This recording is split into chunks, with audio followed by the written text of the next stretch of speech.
Tu viens de recevoir un refus d'allocation chômage après une démission ou une rupture de contrat et tu ne sais malheureusement pas quoi faire. Alors pas de panique, c'est pas la fin du monde, je te rassure, il existe une solution souvent méconnue mais très utile dans ce genre de situation. C'est ce qu'on appelle l'instance paritaire régionale.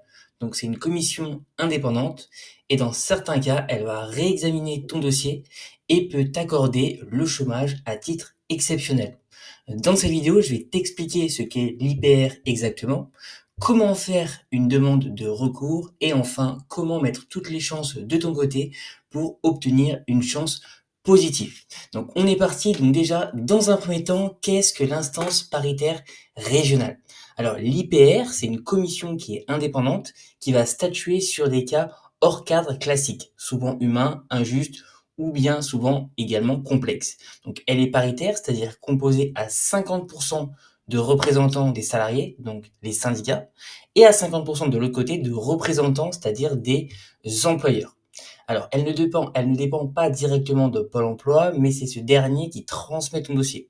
Donc, le but, c'est accorder des droits à titre dérogatoire si ta situation le justifie. Donc là, déjà, dans un premier temps, c'était pour recadrer déjà la vidéo sur qu'est-ce que l'IPR et de quoi elle est composée. Donc maintenant, on va voir ensemble comment est-ce qu'on peut saisir l'instance paritaire régionale.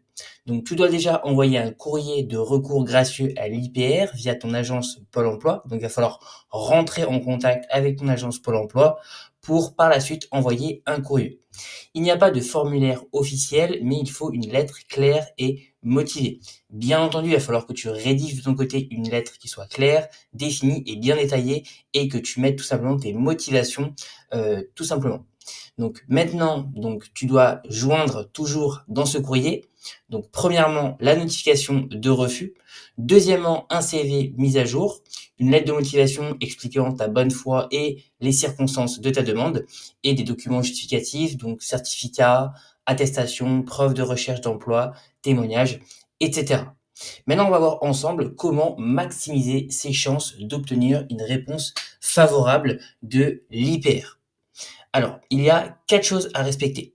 Première chose, ça dépend du contexte personnel. Donc, il faut expliquer les raisons réelles derrière ton départ. Donc, ça peut être un burn-out, une mutation familiale, peut-être également de la pression ou peut-être un manque de santé ou des problèmes de santé de manière générale. Deuxièmement, ta bonne foi, donc montre que tu n'as pas recherché à frauder ou contourner les règles. Bien évidemment, si tu as contourné les règles et ou tu as cherché à frauder, bah là, ça va poser problème dans ton dossier. Mais si tu fais vraiment état de bonne foi, tout simplement, bah là, ça peut être beaucoup plus positif pour toi. Troisièmement, dynamique de recherche, donc prouve que tu es actif dans ta recherche d'emploi, même sans allocation. Donc, il faut vraiment que tu montres que tu es actif, que tu mets de la bonne volonté et que tu es vraiment motivé pour chercher un emploi. Et enfin, l'humanité du dossier, l'IPR est plus sensible aux situations humaines concrètes qu'à l'aspect purement administratif. Il faut vraiment que tu fasses ressentir le côté humain, que tu es quelqu'un qui est à l'écoute, qui veut vraiment rechercher un boulot. Voilà, il faut vraiment que tu montres ta bonne foi au niveau de ton dossier, tout simplement que tu fasses ressortir ton côté humain. Voilà les quatre tout simplement contextes qui vont vraiment maximiser tes chances d'obtenir une réponse favorable par rapport à l'IPR. Donc une fois tout simplement ces étapes passées, que se passe-t-il après?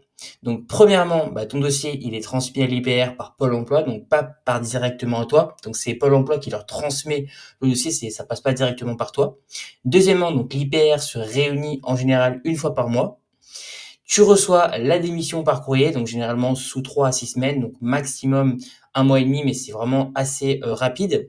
Et enfin, donc en cas de refus, tu peux encore faire un recours contentieux devant le tribunal administratif, mais cela prend plus de temps et nécessite souvent un accompagnement juridique. Pour te faire un résumé de cette vidéo, donc un refus de chômage n'est pas une fatalité. Grâce à l'instance paritaire régionale, donc l'IPR, tu as encore une dernière chance de faire valoir tes droits à condition, bien évidemment, de présenter un dossier solide, bien argumenté et humainement convaincant. Ça, tu l'as bien compris, c'est très important. Donc ne reste pas seul face aux démarches.